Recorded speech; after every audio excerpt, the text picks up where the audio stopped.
Oke, kita jumpa lagi teman. Salam sejahtera untuk kita sekalian. Kita akan berbicara menyangkut makna tongkonan, toraja, dan kerukunan. Makna ketiga hal ini sebenarnya sudah dikupas oleh Pak Kiai Haji Nurdin Baturante di dalam buku ini. Tetapi masalahnya di zaman now, di masa kini ialah jarangnya orang menjadi kutu buku. Nah, oleh sebab itu kami mengupayakan untuk memaparkannya dalam kesimpulan-kesimpulan apa yang dikupas dari buku ini oleh para pakar.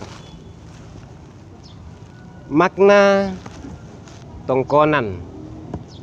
Tongkonan dari kata tongkon artinya duduk.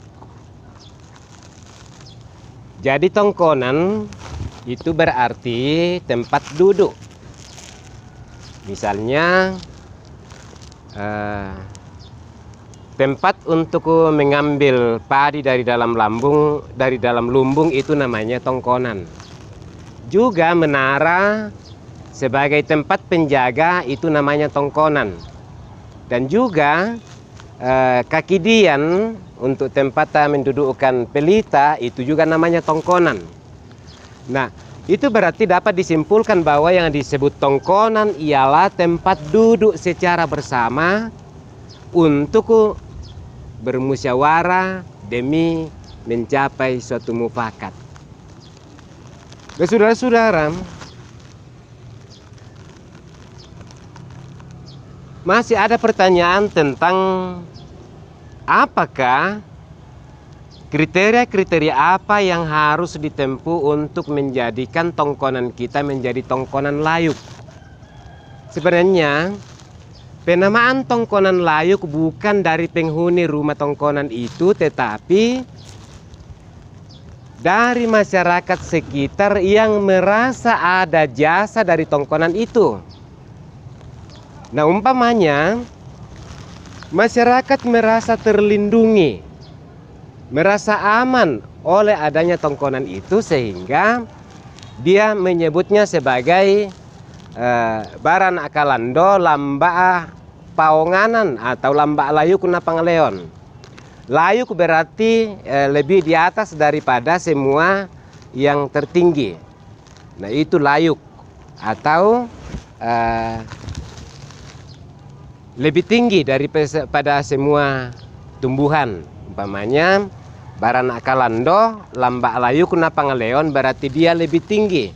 Nah, karena masyarakat itu merasakan betapa pentingnya tongkonan itu karena dia sebagai pelindung, sehingga disebutnya sebagai lamba layuk na pangleon unongan ni talangkamban urerungut bulo mapapa na tangtu pe talimpuru da anatikan dae-dae da anatuan malerokko.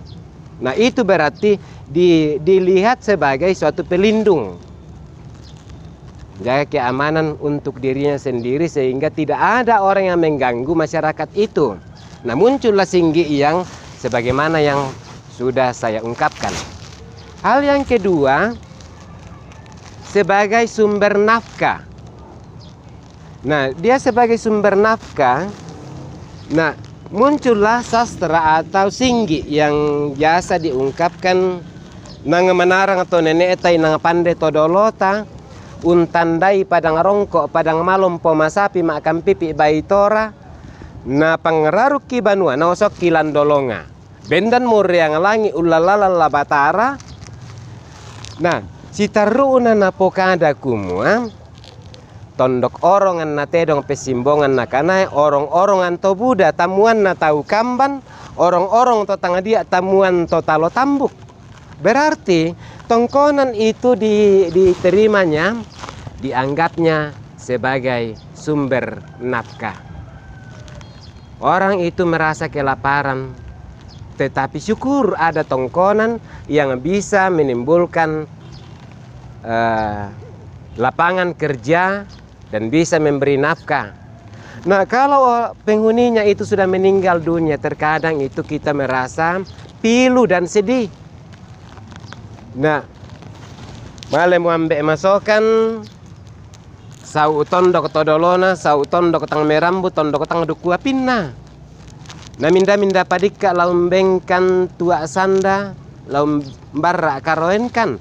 Itu yang diungkapkan, berarti pertama dilihat bahwa tongkonan itu disebut tongkonan layuk, bukan penghuninya yang memberikan nama tongkonan layuk, tetapi orang yang merasa ada jasa dari tongkonan itu. Ada jasa. Nah, andai kata bukan tongkonan itu, maka dia tidak dapat terlindung dari berbagai serangan. Andai kata bukan tongkonan itu, maka dia bisa mati kelaparan. Andai kata bukan tongkonan itu, maka dia hidup menjadi pengangguran. Nah, tongkonan layuk juga disebut tongkonan yang bisa dikatakan angker. Nah, angker. Sehingga muncullah sastra-sastra yang mengungkapkan indebaran akalando indelamba membalumbun. Membalimbing garontona menua ke atangke-tangkena nanai ula mengaran dado opong kake make masando sia saisinna sa untombon kalena. Itulah ungkapan. Jadi betapa maknanya, betapa tingginya hal-hal yang dilakukan oleh suatu tongkonan sehingga dikatakan sangat berperan penting di dalam hidup masyarakat, sehingga masyarakat sekitarnya menyebutnya tongkonan layuk.